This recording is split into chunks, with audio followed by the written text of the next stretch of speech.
सम्मानित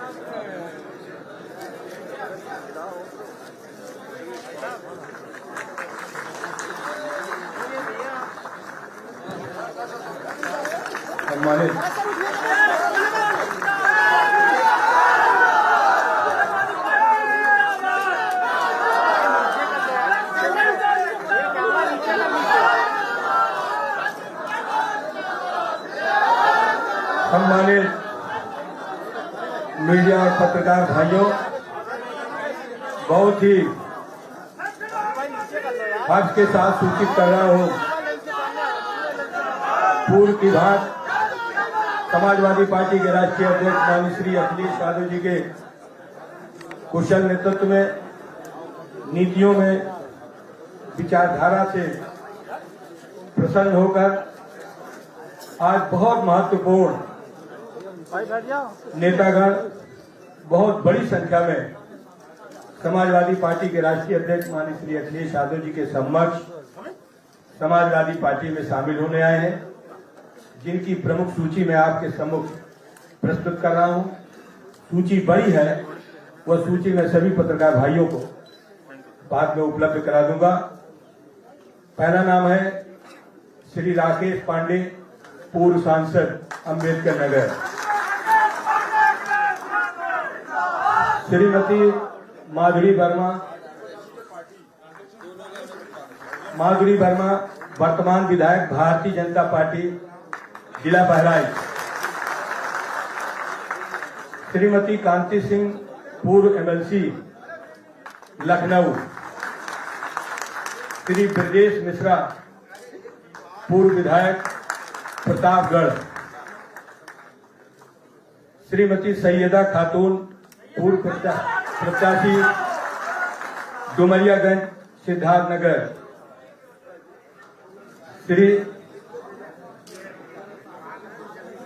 श्री बीरबल सिंह कश्यप, राष्ट्रीय अध्यक्ष विशाल जनता पार्टी।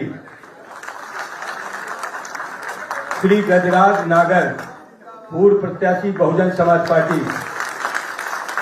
श्री किशन पाल जाटव, पूर्व प्रमुख दादरी। श्री ओमवीर मंडार, बहुजन समाज पार्टी छोड़कर समाजवादी पार्टी में। श्री वेदराम गुजर, ये सैकड़ों साथी अपने लोग लेकर आए हैं, सूची में उपलब्ध कराऊंगा। अगला नाम है श्री केके उपाध्याय। श्री रामवीर करदम, पूर्व प्रत्याशी फिरोजाबाद लोकसभा। श्री जफर अहमद, चेयरमैन वर्तमान चेयरमैन डुमरियागंज। श्री मुजीब अहमद, पूर्व प्रत्याशी सुल्तानपुर।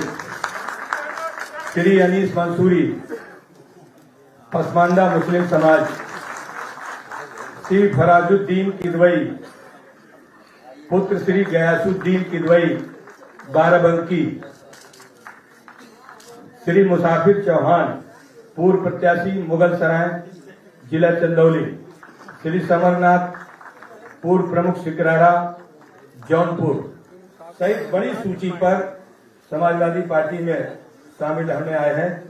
श्री सैयदा खातून साहब के साथ श्री नावेद रिजवी, पूर्व मंडल कोऑर्डिनेटर। श्री जफर अहमद, श्री मोहम्मद सुहेल, फैजान अहमद, श्री बालकृष्ण ओझा, श्री काशीराम, श्री सूर्य प्रकाश उपाध्याय, हामिद हसन। इनके अतिरिक्त हजारों की संख्या में इनके साथ आज समाजवादी पार्टी में शामिल होने के लिए सभी लोग आए हैं। मैं इनका स्वागत करता हूं। श्री राजकुमार भाटी के प्रेरणा से बड़ी सूची है, इसके कुछ नाम आपके सम्मुख में प्रस्तुत कर रहा हूं।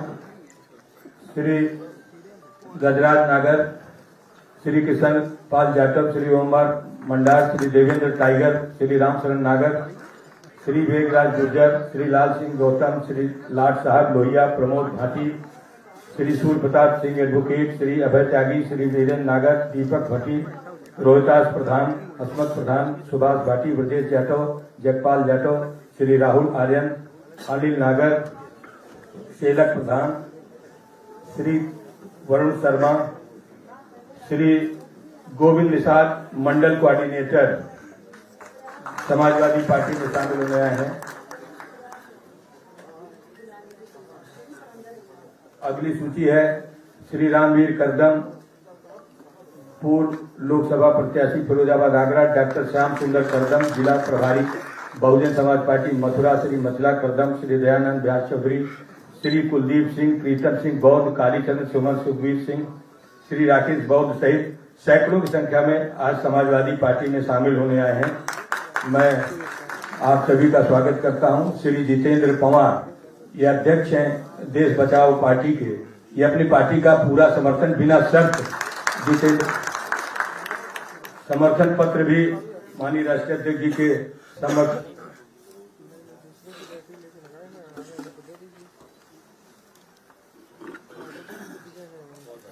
इसके साथ साथ श्री महेंद्र निषाद, राष्ट्रीय प्रभारी मछुआरा प्रकोष्ठ, श्री जनार्दन निषाद, पूर्व चेयरमैन मत्स्यजीवी सहकारी समिति, श्री जयशंकर पांडे, प्रदेश प्रवक्ता भारतीय जनता पार्टी, ये आज सब समाजवादी पार्टी में, श्री सुधीर गौतम, जिला अध्यक्ष, पूर्व जिला अध्यक्ष भदोही, बहुजन समाज पार्टी समाजवादी पार्टी में आज शामिल होने आए हैं।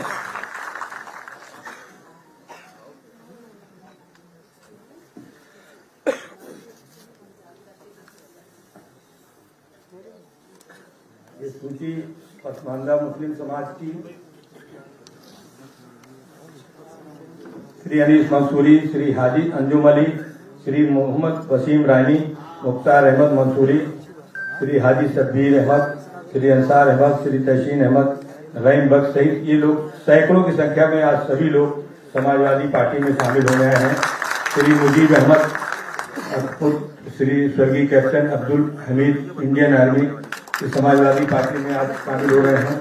इन सभी साथियों का मैं समाजवादी पार्टी कार्यालय पर हार्दिक स्वागत करता हूं और माननीय राष्ट्रीय अध्यक्ष जी से अनुमति चाहता हूं कि इन सबको माननीय श्री महेंद्र निषाद, भूल गया, महेंद्र निषाद, राष्ट्रीय प्रभारी मछुआरा प्रकोष्ठ,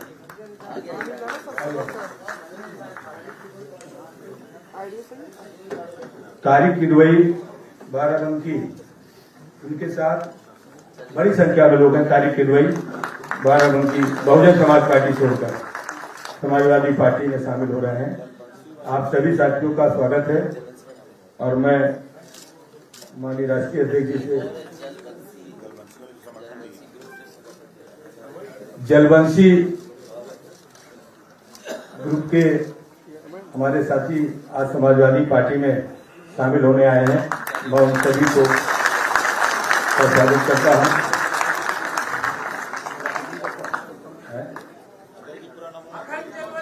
अखंड जलवंशी सेवा संस्थान, अखंड जलवंशी सेना, श्री दिलीप कश्यप, श्री देवीलाल निषाद, श्री रामचंद्र निषाद, श्री सत्यनारायण कश्यप, श्री बद्रीनाथ निषाद, श्री ओम प्रकाश कश्यप, श्री माखन लाल कश्यप, श्री संजय कश्यप, श्री लक्ष्मीनाथ निषाद, श्री भरतलाल कश्यप, श्री श्याम सुंदर कश्यप, श्री रवि वर्मा, श्री पुष्पेंद्र रैकवार, श्री राम बाबू गौड़, श्री बेचेलाल बातम, श्री विजय सिंह कश्यप, श्री दीपक कश्यप, योगेंद्र कश्यप, श्री अरविंद कश्यप, श्री पिंटू कश्यप, श्री अनिल कश्यप, श्री सचिन चौधरी, श्री बिट्टू कश्यप, श्री छोटू रावत, श्री अरुणेंद्र निषाद, श्री मदन लाल, श्री प्रताप चंद कश्यप, श्री मोहित कुमार, श्री सागर दानी, ये पूरे प्रदेश के सभी जिलों से बड़ी संख्या में अखंड जलवंशी सेवा संस्थान के साथी आए हैं।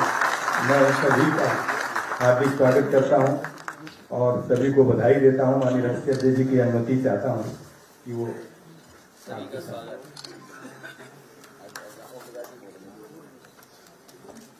अब मैं ओम प्रकाश राजभर जी से अनुरोध करता हूं कि वो मीडिया के समक्ष अपनी बात रखें।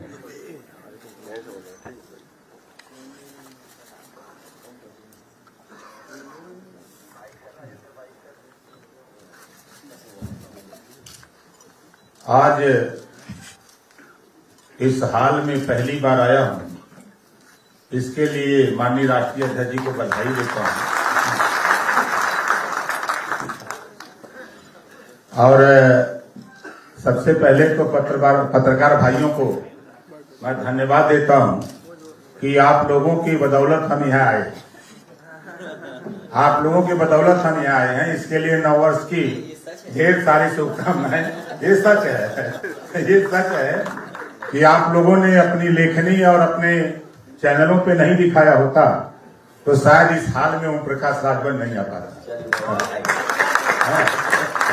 और हमारे मंच पे विराजमान तमाम पार्टी, तमाम संगठन के साथियों ने आज माननीय अखिलेश यादव जी को मुख्यमंत्री बनाने के लिए जो संकल्प लिया, समर्थन दिया, उन सभी साथियों को बहुत बहुत बधाई देता हूं।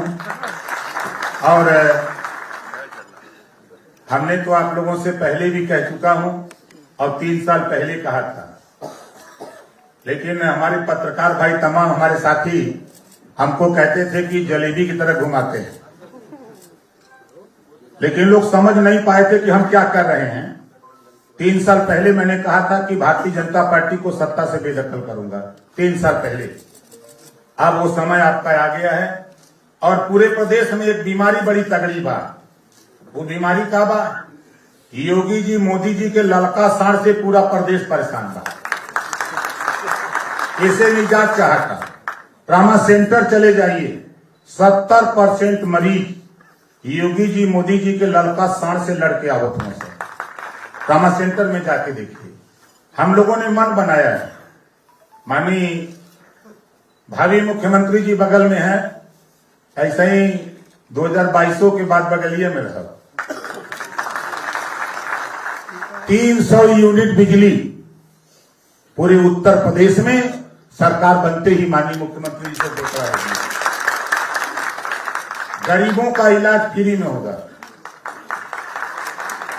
और प्रदेश में जो नफरत की राजनीति हो रही, उस नफरत की राजनीति को खत्म करने का काम माननीय अखिलेश यादव जी करेंगे। भारतीय जनता पार्टी के तरफ से बड़ा आरोप लग रहा है कि समाजवादी पार्टी की सरकार आ जाएगी तो गुंडई ज्यादा हो जाएगी। समाजवादी पार्टी से ज्यादा गुंडई भारतीय जनता पार्टी के राज में हो रहा है। फर्जी पत्रकार चौथा स्तंभ होता है सरकार को आईना दिखाने का। जब मिर्जापुर में पत्रकार ने सही बात छापा, सरकार को नोटिस में लेकर के काम करना चाहिए, तो उस पत्रकार को दिखाया, खाली अखबार में छाप दिया कि मिड डे मील योजना में विद्यालय में नमक रोटी खिलाई जा रही, उसको जेल भेज दिया। सैकड़ों पत्रकारों के खिलाफ मुकदमा लिख दिया गया। इस हिटलरशाही सरकार को सत्ता से बेदखल करना ओम प्रकाश राजभर ने मन बना चुका है। और पूरे उत्तर प्रदेश में आज मैं गारंटी के साथ कह सकता हूं कि ओम प्रकाश राजभर अपने सभी साथियों के साथ 22 में मैदान में शपथ समारोह में आप लोगों को फिर याद दिलाऊंगा कि 3 साल पहले जो कहा है, आज देखिए सपना साकार हो रहा है। तो बहुत कुछ नहीं, हम तो मंच पे ज्यादा बोलते हैं, यहाँ तो आप लोग सब लोग समझदार हैं। माननीय भावी मुख्यमंत्री जी से आप लोग सुनिए, ये विस्तृत बताएंगे। चलिए, बहुत धन्यवाद। हमारे साथ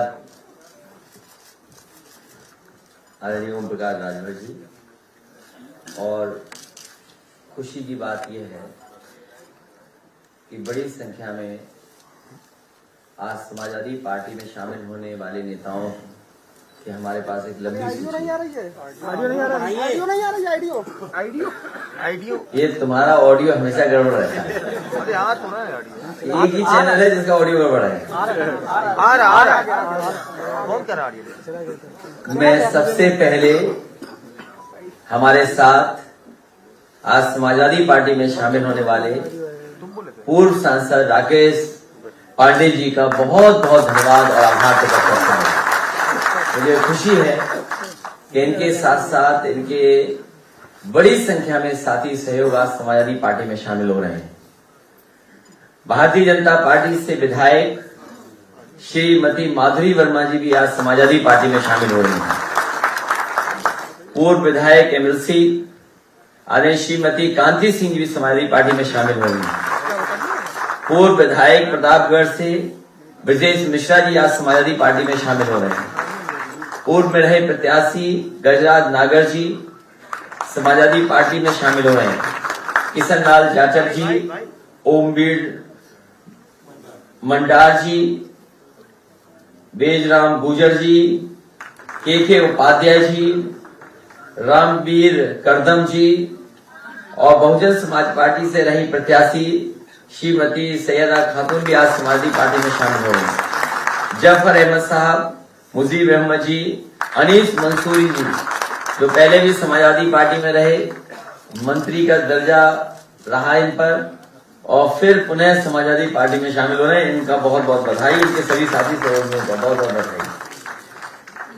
फरजुद्दीन किदवई साहब, बहुत ही प्रतिष्ठित सम्मानित, आज समाजवादी पार्टी में शामिल हुए, मैं इनका स्वागत करता हूँ। मुसाफिर चौहान जी, समरनाथ जी और हमारे महेंद्र निषाद जी और इनके साथ बड़ी संख्या में लोग आए हैं, उनका भी स्वागत करता हूं। देश बचाओ पार्टी का आज समर्थन मिला, उनके साथी लोग समाजवादी पार्टी में हैं। बीरबल सिंह कश्यप जी, विशाल जनता पार्टी, इनका भी सहयोग मिल रहा है, समर्थन मिल रहा है, और बड़ी संख्या में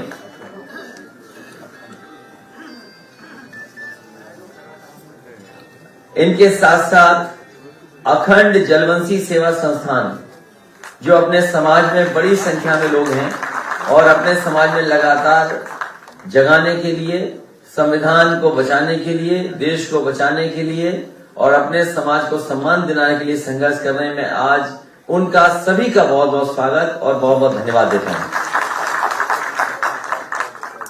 क्या नाम है? गोविंद निषाद जी भी आज समाजवादी पार्टी में शामिल हो रहे हैं, क्योंकि नाम बहुत हैं, बड़ी संख्या में लोग हैं जो हॉल के बाहर है, हॉल में नहीं आ पाए।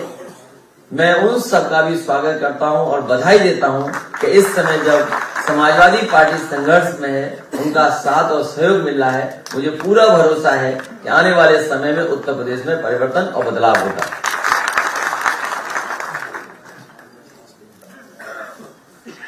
मैं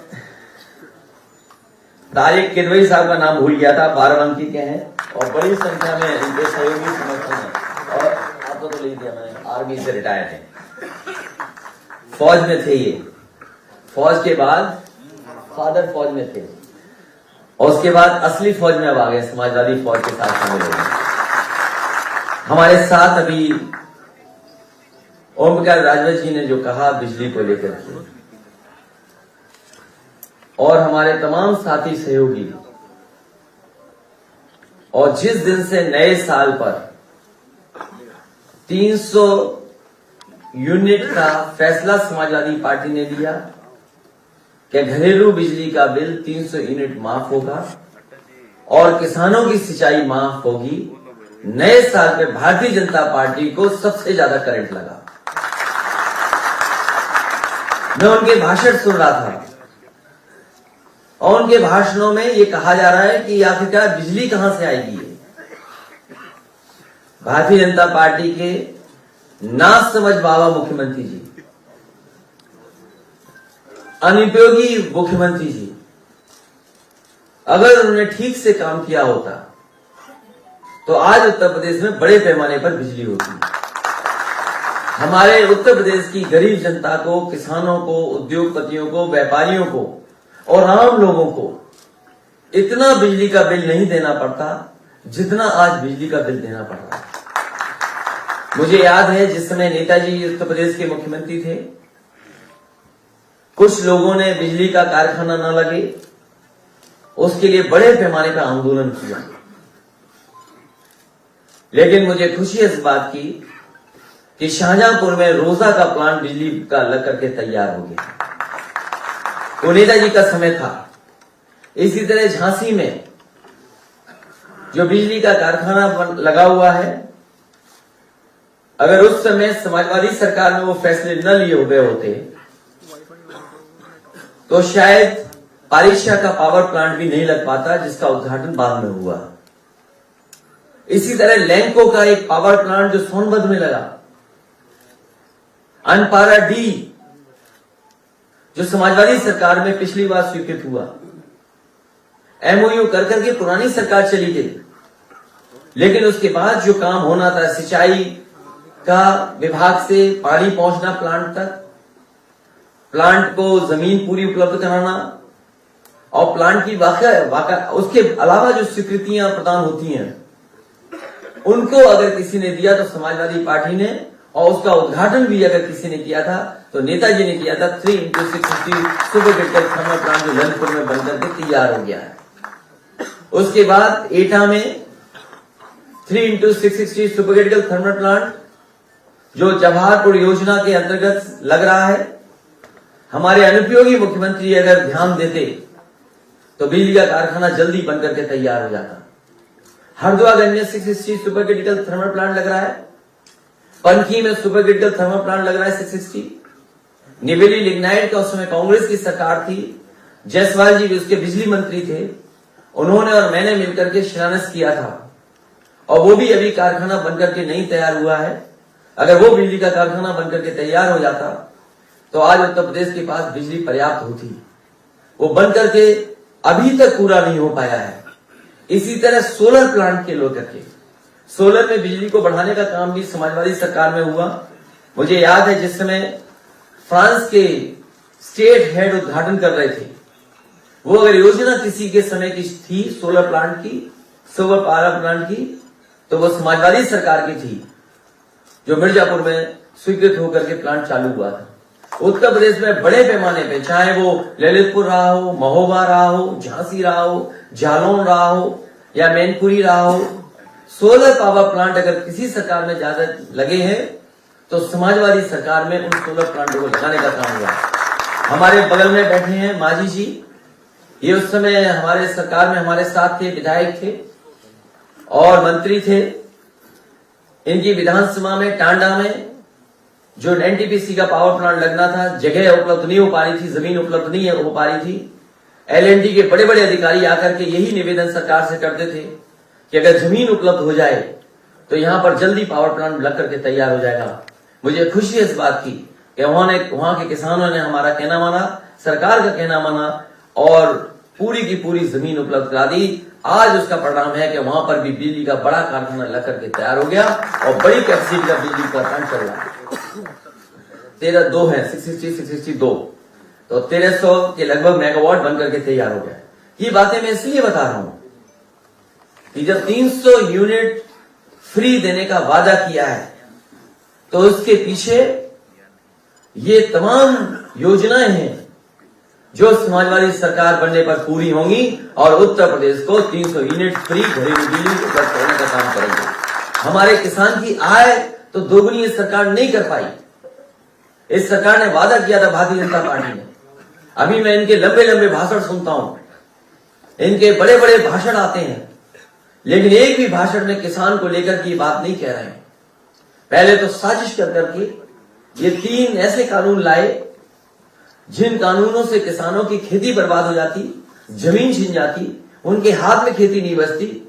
मजबूरी में उत्तर प्रदेश का चुनाव देख करके उन्होंने तीनों कानून वापस ले लिए। और मैं जानता हूं और हमारे तमाम साथियों ने बताया कि जिस समय गाजीपुर से मऊ आजमगढ़ होते हुए जब सवेरे रथ पहुंचा था, भारतीय जनता पार्टी के होश उड़ गए और सबसे बड़ा काम उन्होंने किया कि किसानों के 3 कानून वापस ले लिए। जहां उत्तर प्रदेश के किसान और पंजाब के किसानों को मैं बधाई देता हूं कि जहां पर किसान लगातार आंदोलन करते रहे, पंजाब के किसान डट गए, देश के किसानों ने साथ दिया और उसका परिणाम हुआ कि तीनों कानून भी वापस हो गए। ये 3 कानून इसीलिए वापस लिए हैं क्योंकि भारतीय जनता पार्टी की नजर वोट पर है। साथ ही साथ ये तो बताया मैंने कि पावर प्लांट कहां लगे हैं। कोल जनरेशन से भी बड़े पैमाने पे बिजली बन रही है, लेकिन इस सरकार ने कोल जनरेशन पे कोई ध्यान नहीं दिया। जो हमारे शुगर मिल प्लांट थे उन पे सरकार की तरफ से नेताजी के समय पर एक पॉलिसी आई थी जिसके तहत बड़े पैमाने पे इन्वेस्टमेंट हुआ था और इन्वेस्टमेंट होकर के कोल जनरेशन के प्लांट लगे थे जिससे सरप्लस बिजली उत्तर प्रदेश सरकार को मिल रही थी। लेकिन इस सरकार की नाकामी की वजह से कोल जनरेशन आगे नहीं बढ़ पाया है। तो बिजली पर्याप्त का इंतजाम करना और साथ ही साथ हमारे बाबा मुख्यमंत्री ये भी नहीं जानते होंगे कितनी ट्रांसमिशन लाइन उत्तर प्रदेश में लगी होंगी। कभी आप बताओ पत्रकार साथी हो, उनके मुंह से कभी ट्रांसमिशन लाइन शब्द सुना आपने? 5 साल गुजर गए, अगर कभी ट्रांसमिशन लाइन बोला हो उन्होंने तो बता दो। अभी वो रट रहे हैं अकेले में बैठ करके। और अगली प्रेस में जाना पूछना कि माननीय मुख्यमंत्री जी आप रट पाए कि नहीं रट पाए। अभी वो अकेले में बैठ करके घट रहे हैं कि 3x63 सुपरक्रिटिकल थर्मल प्लांट कब बोला जाए। अभी हिम्मत नहीं जुटा पा रहे बोलने की, और आपने ये सवाल पूछ लिया, वो कभी बोलेंगे नहीं।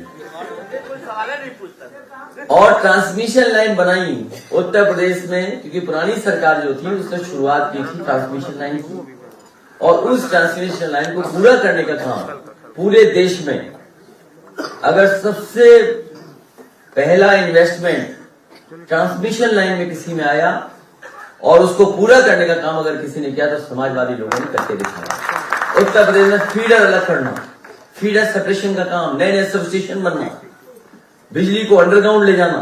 मुझे याद है आजमगढ़ का सबसे पहले अंडरग्राउंड केबलिंग किया था, मऊ का भी शुरू करा दिया था, बनारस से पहले सारनाथ का सरकार से हो गया, लेकिन उस समय की भारतीय जनता पार्टी की सरकार ने कहा कि हम बनारस को भी करना चाहते हैं। उस समय के जो बिजली मंत्री थे उन्होंने हमारे प्रमुख सचिव से कहा कि बिजली को हम अपने हिसाब से अपने माध्यम से किसी से लगवाना चाहते हैं, अगर आपकी सरकार मान जाए तो हम उसी तरीके से लगाने का काम करेंगे। मुझे याद है हमने अपने प्रमुख सचिव से कहा कि अगर वो केंद्र सरकार के कोई मंत्री कह रहे हैं कि वो अपने हिसाब से अंडरग्राउंड केबलिंग कराना चाहते हैं तो उसको पूरी की पूरी परमिशन दी जाए और स्वीकृत की जाए, और उसका परिणाम है कि बनारस में अंडरग्राउंड केबलिंग अगर किसी की वजह से हो रही है तो समाजवादी पार्टी की सरकार की वजह से। मुझे वो दिन भी याद है जो आज हमारे बीच नहीं है, लालजी टंडन जी, वो और बनारस के बहुत बुजुर्ग विधायक, कई बार के रहे विधायक जिनका बीजेपी ने टिकट काट दिया, श्यामदेव चौधरी जी, वो वहां हड़ताल पे बैठ गए थे। और हड़ताल पे इसलिए बैठ गए थे, वो चाहते थे कि प्रधानमंत्री जी के क्षेत्र में 24 घंटे बिजली हो जाए। कई दिनों जब हड़ताल पे वो बैठे रहे, उस समय के जो जिलाधिकारी थे उन्होंने मुझसे फोन पे कहा कि अगर ये हड़ताल में नहीं बैठे तो हो सकता है इनकी जान चली जाए, इसलिए इनकी मांग आप मान लेंगे तो अच्छा रहेगा। मैंने उसी दिन फैसला लिया और उन्हें बुलाया, अपने यहां बैठा करके उनकी भूख हड़ताल छुड़वाई, और उसी दिन बनारस को 24 घंटे बिजली देने का काम अगर किसी सरकार में हुआ था तो वो समाजवादी सरकार थी। अगर मेरा कहना भारतीय जनता पार्टी के लोग नहीं मानते हैं तो उन बुजुर्ग के घर पे जाएं जिन बुजुर्ग की आपने टिकट काटी है, वो कम से कम सच बता देंगे कि हाँ उनकी भूख हड़ताल की वजह से उस समय की समाजवादी सरकार ने बिजली 24 घंटे दे दी थी। भारतीय जनता पार्टी से अच्छा झूठ को नहीं बोल सकता, वो झूठ में कुछ भी बोल सकते हैं। इसलिए उत्तर प्रदेश की जनता इन झूठ बोलने वालों को इस बार उत्तर प्रदेश से हटाने का काम करेगी।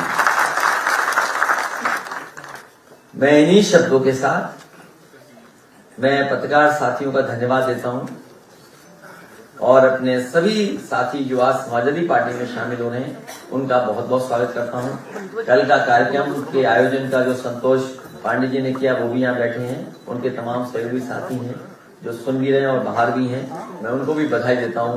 एक ऐतिहासिक कार्यक्रम उन्होंने किया और बहुत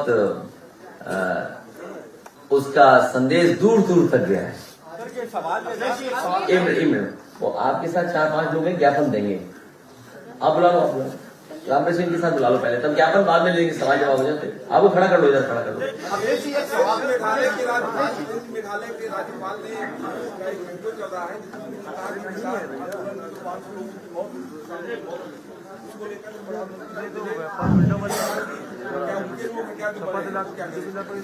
समाजवादी पार्टी ने फैसला किया था जिस समय समाजवादी सरकार बनेगी वो किसान जिनकी आंदोलन के समय पर जान गई है उन सभी किसान परिवारों को 25-25 लाख रुपए उनकी मदद करने का काम करेंगे, और साथ ही साथ एक किसानों के सम्मान में एक स्मारक भी बनाया जाएगा।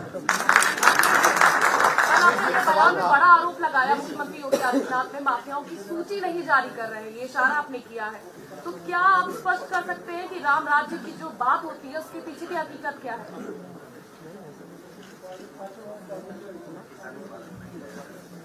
ये सवाल ऐसा है, आप नाम पढ़ती कि ये माफिया किस पार्टी के तो अच्छा लगता है। आपने बोला ना नहीं, वो तो मैंने बोला, लेकिन अगर आप नाम पढ़ के पूछती तो मुझे बड़ा अच्छा लगता, मैं बताता कि हाँ ये बीजेपी के हैं।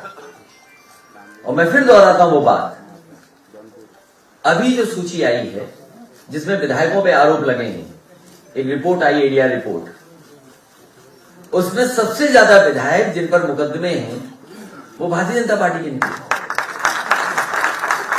और पूरे देश का पहली बार इतिहास बनाने का काम किया है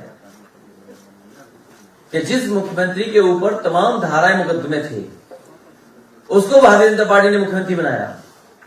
और बहुत सारे भारतीय जनता पार्टी के नेता जो बुजुर्ग है, जो कई वर्षों से खून पसीना बहा करके पार्टी को मजबूत कर रहे थे, वो कई बार कहते हैं कि बताइए हम तो खून पसीना बहा रहे थे, ये जाने कहां से आए और हमारे ऊपर बैठा दिया। क्या वो भारतीय जनता पार्टी के सदस्य हैं? समाजवाद पे जब किताब लिखवानी थी तो उन्होंने अंग्रेजी में लिखवाई ये किताब, द सोशलिस्ट मॉन्क। तो सोशलिज्म का जो रास्ता है वही राम राज्य को लिए रास्ता है। जिस समय पूरी तरीके से समाजवाद लागू हो जाएगा वही राम राज्य है। और मैं आपसे जानना चाहूंगा कि द सोशलिस्ट मॉन्क की हिंदी क्या होगी? हमारी बहन जिन्होंने पूछा है हमसे सवाल, नहीं उन्हें पता है, हमारी बहन ने सवाल पूछा है हमसे राम राज्य पर, तो मैं आपसे केवल हिंदी जानना चाहता हूं कि हमारी मुख्यमंत्री जो है वो समाजवाद पे न जाने क्या क्या ज्ञान देते हैं, लेकिन जब उन्हें अपनी किताब लिखवानी थी तो उन्होंने किताब लिखवाई the socialist monk. Single solitary kind of. उन्होंने बोला मुझे नहीं पता, शायद उन्हें नहीं मालूम होगा। नहीं सके, ये आपकी बहन, वो उन्हें कुछ नहीं पता है।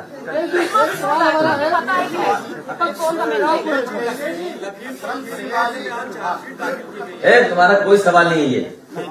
हाँ, उत्तर प्रदेश में 24 लाख लोग जो है वो श्रम सेवा योजना विभाग में रजिस्टर्ड है। 2012 से 2017 तक का आपका जो पीरियड देखा था मैंने, उत्तर प्रदेश भर्ती चयन आयोग है जो समूह ग की भर्तियां करता है, और उस पीरियड की जो भर्तियां हैं और खासतौर पर इस पीरियड की जो 5 वर्षों की लगभग भर्तियां हैं, इतने बेरोजगार हैं। और इस पीरियड की भर्तियों में लगभग 12 भर्तियां होनी थी जो नहीं हो पाई, और तमाम जो आयोग बनाए गए उत्तर प्रदेश सरकार द्वारा उसमें भी तमाम भर्तियां नहीं हो पाई। तो फर्क साफ है। मैं अपने पत्रकार साथी का धन्यवाद देता हूं याद दिलाने के लिए। अगर माननीय मुख्यमंत्री जी का भाषण सुनोगे, अभी मैंने भाषण सुना स्मार्टफोन और टैबलेट के डिस्ट्रीब्यूशन के समय पर, हालांकि वो लैपटॉप नहीं देंगे किसी को, लैपटॉप तो समाजवादी सरकार देगी। उन्होंने कहा कि लाखों नौकरियां दे दी हैं, 1 करोड़ रोजगार दे दिए। तभी मैंने एक टीवी चैनल का विज्ञापन देखा, उसमें यह आ रहा है कि एमएसएमई में जो अभी तक रोजगार मिले हैं उत्तर प्रदेश सरकार की तरफ से वो 2 करोड़ हैं। तो अगर 2 करोड़ वो गिन लें, 1 करोड़ मुख्यमंत्री जी के गिन लें, और 5 लाख का जो 4.5 लाख का लगभग लगाते हैं वो विज्ञापन, तो बताइए इतने बड़े पैमाने पे नौकरी मिल गई। और जिस हवा में जाता हूं मैं और मैं पूछता हूं कि किसी को नौकरी मिली, इस हॉल में पूछ लो आप। तो इससे बड़ा कोई झूठ नहीं। जो लोग अपने विज्ञापन में झूठ बोलते हो, जो अपने झूठे विज्ञापन देते हो, इन्हें जब फ्लाईओवर दिखाना था तो कलकत्ता का फ्लाईओवर दिखा दिया, जब इन्हें कारखाना दिखाना था तो अमेरिका के कारखाने दिखा दिए। और जो हमारा पड़ोसी देश है वो हमारे मुख्यमंत्री जी से कुछ सीख गया है, गांव के नाम बदल दिए। ये काम तो हमारे माननीय मुख्यमंत्री करते थे नाम बदलने का, लेकिन चीन ने भी इनसे सीख लिया, गांव के नाम बदल दिए। और जब इन्हें एयरपोर्ट दिखाना था तो बताओ चीन का एयरपोर्ट की तस्वीर लगा दी। तो ये ऐसी सरकार है जिसका हर वादा जुमला है, इनका विज्ञापन झूठा है, इनकी हर बात झूठी है। सवाल है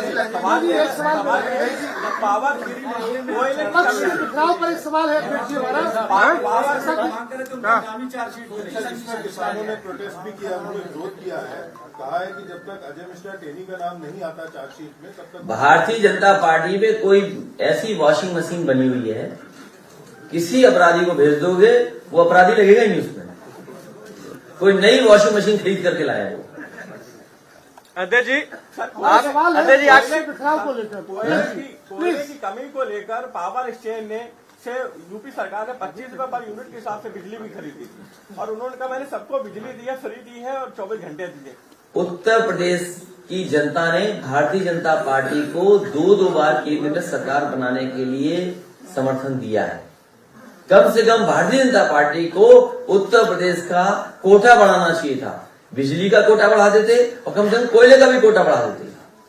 और 25 रुपए में खरीदोगे तो केंद्र सरकार क्यों बनवाई जनता ने, ये मुख्यमंत्री जी पूछते।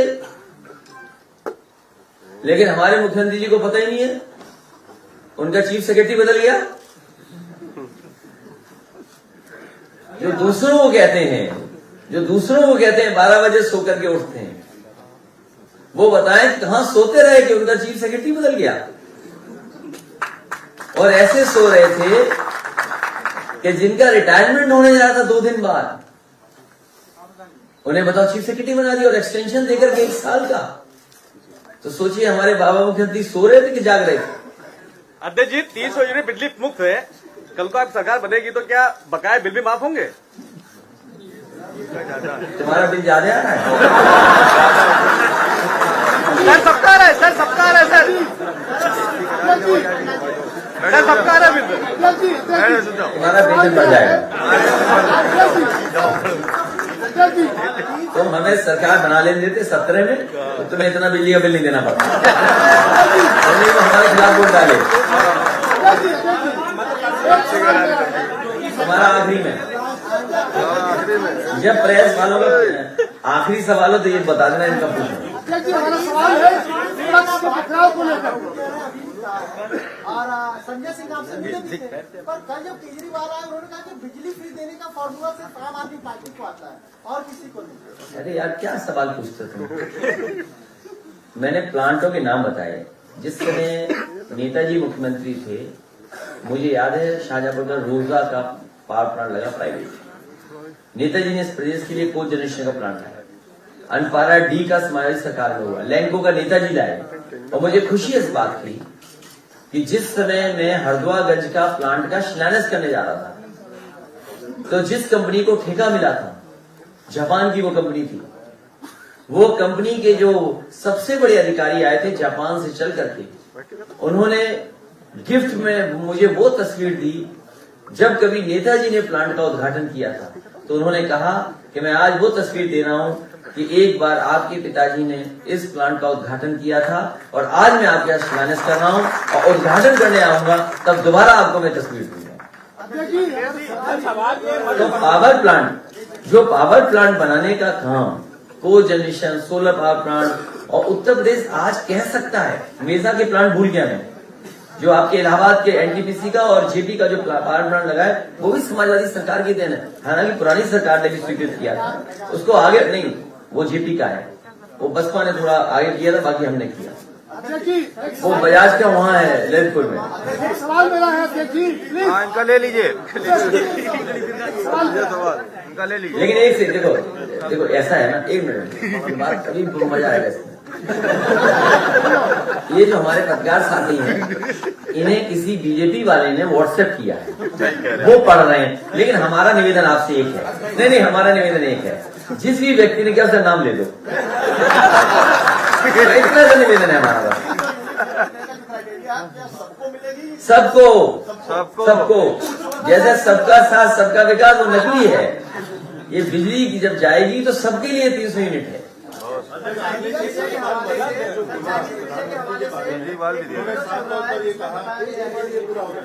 सतपाल मलिक जी ने किसानों के मामले में ये कहा कि प्रधानमंत्री से जब बात हुई तो वो भ्रमण में बोले, और जब अमित शाह जी से उनकी भेंट हुई तो उन्होंने कहा कि प्रधानमंत्री को किसी ने भ्रमित। देखिए, गवर्नर साहब पुराने समाजवादी भी रहे हैं, ये बात याद रखिए।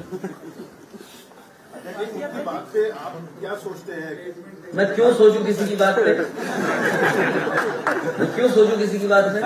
जब वो सरकार, देखिए क्या सवाल पूछने वाले इतने बड़े चैनल को बहुत तकलीफ है भाई। आप तो सवाल ये पूछिए कि जो सरकार किसान के खिलाफ है, जिस सरकार ने ये कहा हो कि हम किसानों की आय दोगुनी कर देंगे, बताओ आय दोगुनी हुई क्या?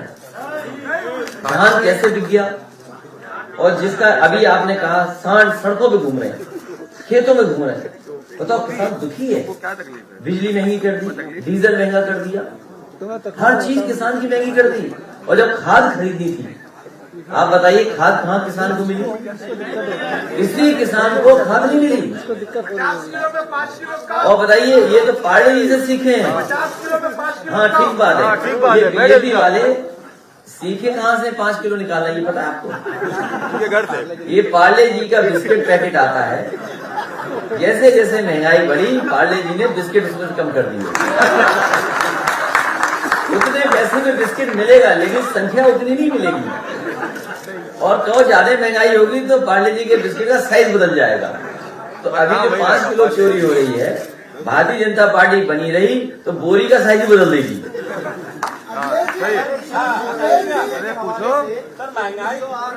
तो इसलिए मैं आपका खाली कह रहा हूँ, ये पूछे कि किसानों की आय दोगुनी कब होगी। अरे भाई हम क्यों बहस में पड़े उसमें? अच्छा ये बताइए, एक मिनट नहीं, अभी इसके बाद आखिरी ये रह गए, ले लीजिए। जब ये डबल इंजन टकरा रहे हैं आपस में एक दूसरे से, एक मिनट, डबल इंजन टकरा रहा है, जब डबल इंजन टकरा रहा है वो नहीं बोल पा रहे हैं। ये छोटे मोटे बोगी और दूसरे तो टकराते ही रहेंगे, लेकिन असली डबल इंजन टकरा रहे हैं, आपको ये नहीं पता। सही बात। अखिलेश जी वैसे में कहा है कि उत्तर प्रदेश में जो भी सरकार बनती है मुसलमानों के योगदान से बनती है। तो अच्छी बात कही, ये क्या खराब बात कही मैंने? लेकिन ये बताओ, सवाल ही नहीं हो पा रहा है। किसान, गरीब, व्यापारी, नौजवान, ये कहाँ है? ये भी तो उत्तर प्रदेश में है। मुसलमानों का योगदान आपके साथ है सर। बहुत सही, बहुत सही सवाल। कभी ऐसा जिंदाबाद। उनके ऊपर आरोप ये लगाया मत ये अब छोड़िए। नहीं वो बात हम लोग ये पारिवारिक बातों पे हम नहीं उलझेंगे। नहीं, ये हम बीजेपी की तरह नहीं है, बीजेपी की तरह नहीं है।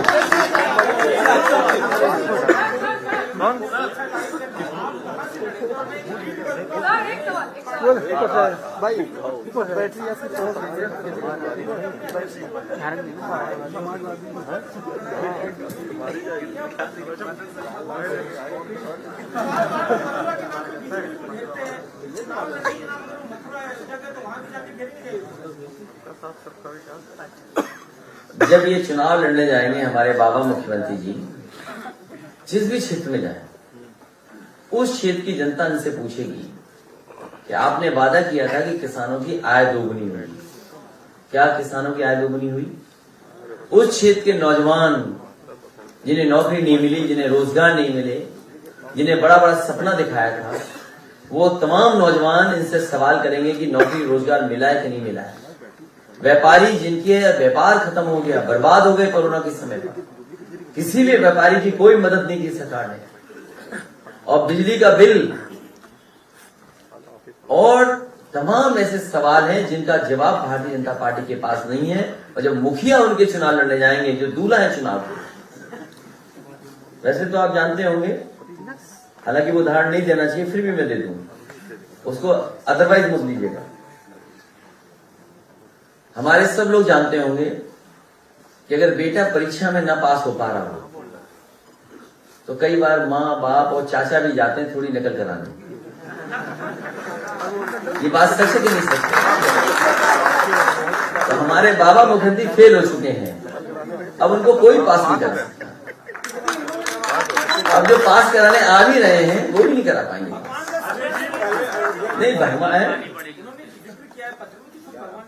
रात में हम पे आए, रात हमारे सपने में आए थे भगवान कृष्ण, कह रहे थे आपकी सरकार बनने वाली है, और एक बार नहीं आए, हर दिन आते हैं, हर दिन। कोई दिन ऐसा नहीं जिस दिन भगवान हमारे सपनों में ना आकर के कहते हो कि आपकी सरकार बनने जा रही है। इनके तो पत्र में लिखा है, हमें हर दिन सपनों में आते हैं। ये जहाँ से हमारी पार्टी गई वहाँ चुनाव लड़ेंगे। देखिए जहाँ से हमारी पार्टी कहेगी वहाँ से हम चुनाव लड़ेंगे, और याद कीजिए नेताजी कहाँ से नहीं लड़े। नेताजी जाने कितने क्षेत्रों से चुनाव लड़े हैं। नेताजी गुन्नौर से भी लड़े चुनाव, नेताजी फिरोजाबाद से भी चुनाव लड़े, नेताजी एटा से भी चुनाव लड़े, नेताजी मैनपुरी से भी चुनाव लड़े, शाहजहांपुर से भी लड़े चुनाव नेताजी। तो बड़ी जगह हमारे पास तो बहुत सारी सीटें हैं। आजमगढ़ से भी नेताजी लड़े चुनाव, संभल से लड़े, नहीं विधानसभा लोकसभा की बात। तो नेताजी कितनी जगह चुनाव लड़े। समाजवादी पार्टी जहां कहते कि मैं चुनाव वहां से लड़ूंगा, तो कम से कम ये बाबा मुख्यमंत्री जहां चुनाव लड़ने जाएंगे वहां की जनता तैयार बैठी होगी।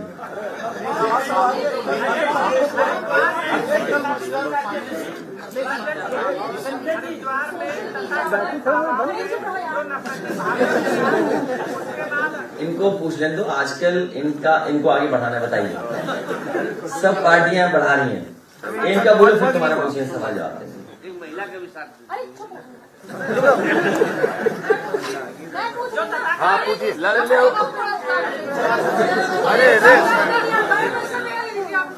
सोशल मीडिया पर मुस्लिम महिलाओं की तस्वीर को एक उसके खिलाफ है हम लोग। ये काम नहीं होना चाहिए और ये गलत काम है। सरकार को आखिरकार क्या इंटेलिजेंस सरकार की कर रही है, क्या सोच रही है? केवल विपक्षियों के फोन सुनने का काम करेंगे। इस तरह की जो घटनाएं हो रही हैं, इस तरीके से सोशल मीडिया पे किसी भी धर्म का या किसी की भी आस्था से कोई खिलवाड़ नहीं कर सकता। और इसके लिए सरकार को कहीं न कहीं निगरानी रखनी चाहिए, क्योंकि सरकार जानती है कि कौन लोग ऐसा कर रहे हैं। भाषण दिया, उसके उपरांत कोई कार्रवाई नहीं हुई। इसके बाद पूर्व सेना प्रमुखों ने और प्रबुद्ध जनों ने किसने भाषण दिया? तथाकथित धर्म संसद में जो भाषण दिया गया, उसके बाद उन्हें जेल भेज देना। जेल तो चले गए हैं, चले गए। और लोग भी जाने चाहिए, और लोग भी जाने चाहिए गलत भाषा का इस्तेमाल। महाराज इनका सवाल ले लीजिए, बहुत देर तकलीफ है, इनका बहुत तकलीफ है इनकी। लो लो बोलो, बोलोगे? हाँ लो लो। अरे बड़े पैमाने में नौकरी मिलेंगी। अभी हमारे घोषणा पत्र का इंतजार नहीं कर सकते आप? बीपीएड, टीटी, बहुत सारे बड़े पैमाने पे पढ़े लिखे नौजवान जो हैं वो बेरोजगार हैं। हमारे घोषणा पत्र का इंतजार कीजिए। बीएड, बीपीएड, टीटी वाले, शिक्षा में रोजगार से बड़ी संख्या में लोग हैं जिनके पास नौकरी रोजगार नहीं है। अरे हो गया सवाल? कौन पहुंच गया? समझ गया तुमको? आईडी ना दिखाते हैं ये क्या पत्रकारों को भी नौकरी मिलेगी? अरे तुमको मिल जाएगी। ओम प्रकाश राजभर जी कह चुके हैं पत्रकार साथियों आपके लिए। ये एक सवाल यहाँ से आ रहा है, ये पूछ रहे हैं कि कन्नौज सेंटर है, और कन्नौज आज का सेंटर नहीं है। सम्राट हर्षवर्धन के जमाने का सेंटर, वो राजधानी थी देश की, और वहां एक राजा ऐसा रहा जिसका नाम कोई दूसरा रखता नहीं है, जयचंद। कोई जयचंद नाम से व्यक्ति नहीं मिला इस कमरे में, तो नहीं कोई जयचंद नाम से कोई नहीं, कोई जयचंद नाम नहीं रखता है। कन्नौज की जनता ने जयचंद को भी भगा दिया। ये साजिशें और षड्यंत्र और लोगों को अपमानित करने का काम लगातार चलता रहेगा। वो इसलिए चलेगा क्योंकि ध्यान हटाना जरूरी है। Divide and rule, divert the brain. भाई डिवाइड एंड रूल अंग्रेज लाए, सोच समझ के लाए। कभी जाति और धर्म में झगड़ा करा देना। इस देश की संस्कृति रही कि जहां पर गंगा जमुनी की तहजीब कोई एक दिन में थोड़ी बनी, हजारों साल लगे तब गंगा जमुनी तहजीब बनी है। हम एक दूसरे को अपनाते हैं, एक दूसरे की चीजों को अपना लिया, वर्षों में रह रह करके साथ, कभी भाषा में अपना लिया, कभी खाने में अपना लिया, कभी कपड़ों में अपना लिया, कभी हमने गानों में अपना लिया। तो कोई एक दिन में थोड़ी चीजें एक दूसरे से मिल गई हैं, हजारों साल लगे हैं, तभी हम कहा जाता है कि गंगा जमुनी तहजीब। तो ये जो कन्नौज का मामला है, केवल एक सिंपल सवाल है, एक सिंपल सवाल। जिस इत्र व्यापारी पर पहले दिन छापा पड़ा, वो कौन लोग थे जिन्होंने समाजवादी इत्र से उसको जोड़ा और समाजवादी पार्टी से जोड़ा? जो लोग थे वो सब साजिश और षड्यंत्र करने वाले लोग हैं। जिन लोगों ने भी पहले दिन जिस पर छापा पड़ा है इत्र व्यापारी पर, जिन लोगों ने भी समाजवादी इत्र से और समाजवादी पार्टी से जोड़ा, उन्हें निर्देश मिले कहीं से और हमारे पत्रकार साथियों ने निर्देशों का पालन किया, बड़े ओबिडियंट हैं कुछ लोग, और उन्होंने निर्देशों का पालन किया और उसका प्रचार किया। तो कन्नौज के इत्र वो सौहार्द का इत्र है, मिलने का इत्र है। हर आदमी जीवन की खुशबू और खुशबू को नहीं समझता। जो आदमी अकेला रहता हो वो क्या खुशबू को समझेगा? कहां खो गए तुम? कहां खो गए? पता नहीं किसको व्हाट्सएप कर रहे हो? तो इत्र का हर व्यक्ति को कुछ न कुछ खुशबू पसंद होती है, कुछ खुशबू उसको नहीं पसंद होती है। खाना हो, खाने में खुशबू है, ये जीवन की जो खुशबू है ये बीजेपी को नहीं पसंद। खुशबू पॉजिटिव है।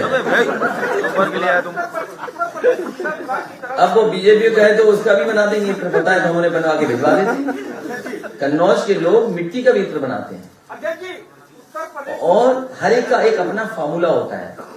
इत्र छोटा मोटा कारोबार नहीं है, बड़े पैमाने पे दुनिया में कारोबार है। इस सरकार को उस कारोबार को बढ़ाना चाहिए था, ना कि अपमानित कर रहे हैं। और सोचिए अल्पसंख्यकों पे कितना हमला है। वो अल्पसंख्यक थे दोनों, इसीलिए हमला उन पर हुआ है।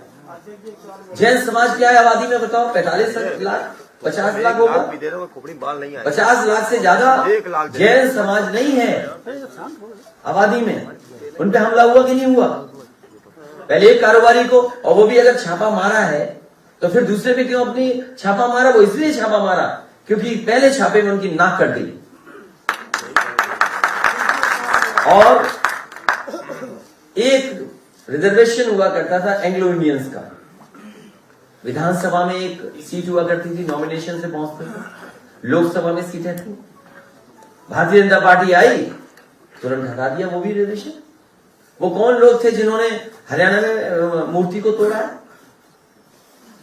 सिख समाज पर क्यों अन्याय हो रहा था, अत्याचार हो रहा था, और आतंकवादी तक कह दिया गया था, और कहा कि ये लड़ाई किसानों की नहीं है, हिंदू और सिखों की लड़ाई है। ये कौन लोग थे? इसलिए इनके जीवन में कोई खुशबू नहीं है, ये कभी खुशबू पसंद नहीं कर सकते। ये कारोबार के खिलाफ है, क्योंकि कारोबार हमें और आपको जोड़ता है। अगर कन्नौज का कारोबार है तो किसान कहीं न कहीं मेहंदी उगा रहा है, कहीं न कहीं बेला उगा रहा है, कहीं न कहीं से केवड़ा ला रहा है। केवड़ा लाने वाले की जात क्या है, इत्र बनाने वाला कौन है, लगाने वाला कौन है। तो कारोबार हमें जोड़ता है, व्यापार हमें जोड़ता है। ये कभी कारोबार और व्यापार की बात नहीं करेंगे, ये केवल नफरत की बात करेंगे। इनके अंदर केवल नफरत की दुर्गंध है, और ये तो फूल पेड़ों के नाम नहीं जानते।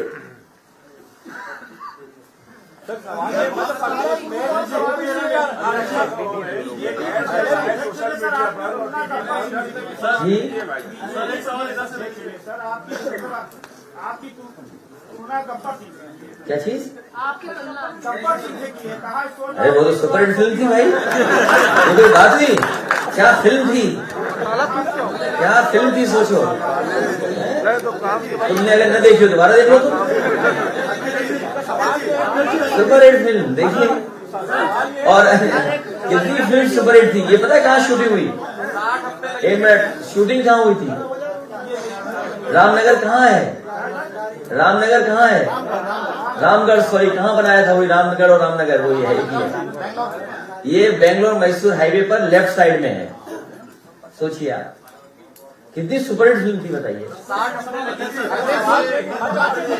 ये किसने तुलना की है बताओ? हमें कौन है गब्बर जिसने तुलना की है? किस गब्बर ने की है बताओ ना, कौन है? अच्छा, तो हमारे गब्बर ने कहाँ गए प्रदेश अध्यक्ष? ये है गब्बर हमारे। तो गब्बर को जवाब दो, आज देंगे जवाब।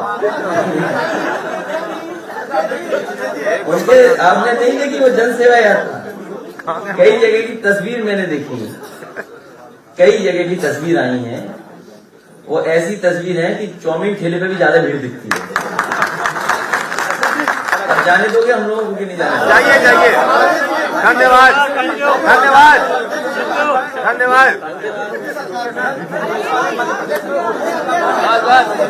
जाति जनगणना होगी। हम सब लोगों ने तय किया है कि जाति जनगणना होगी। हम समाजवादी लोग जाति जनगणना के पक्ष में हैं। धन्यवाद।